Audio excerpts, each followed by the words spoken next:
This company started September 2016, and I've been making this chimichurri sauce all my life, and everyone has always told me, hey, you should sell this, you should sell this. I didn't want to be the sauce guy, but I also needed a project to work on, so I ended up doing a bunch of research for a couple months, started making bigger batches of it, jarring it, and people started buying it. Here and there, friends, family at first, and then to farmers markets, and then that's how I started growing.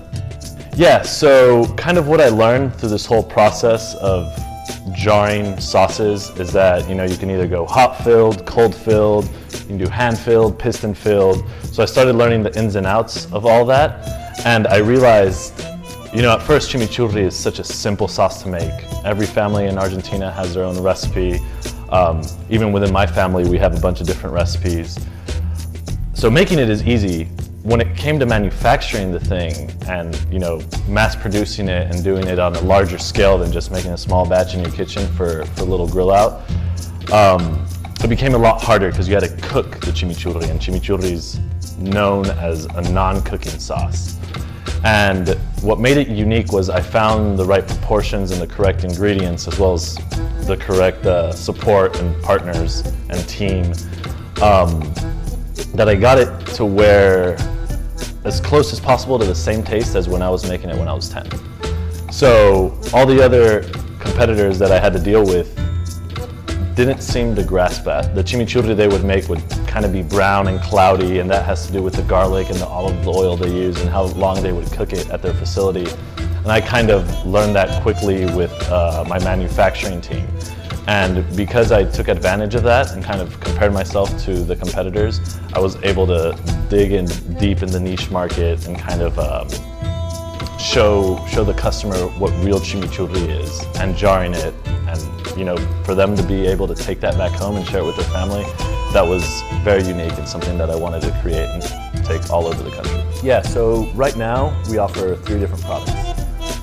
We have the traditional, which is a real Argentine cowboy recipe. It's how I was taught to make it when I was young, and kind of the reasoning behind it, or the ingredients and how to make it, was what the gauchos, the Argentine cowboys, used to have when they roamed Patagonia, you know, dry herbs and just a couple liquids. So the traditional one is by far the most popular one. It's my favorite one. I've been making it since I was 10. Then I have 2 variations of it. I have a verde one, which is more of a modern recipe, very common in steakhouses.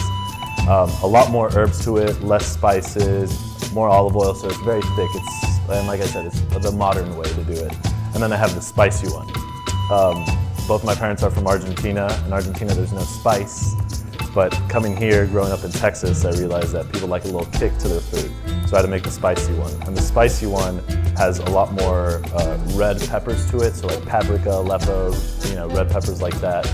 So it turns very red, and what I love about it is that it's flavor first and then heat second. And people love making different styles of food with the spicy one, mixing it with sour cream, mixing it with beef fajita, adding to stir fry, all that jazz.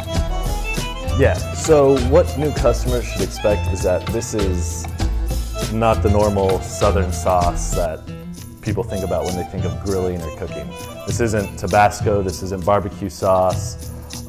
This is something completely new to this culture that I'm trying to bring. I'm trying to put it on everyone's table, because that's what the chimichurri is about. It's in a couple stores around Houston. I'm opening up accounts with Manready Mercantile.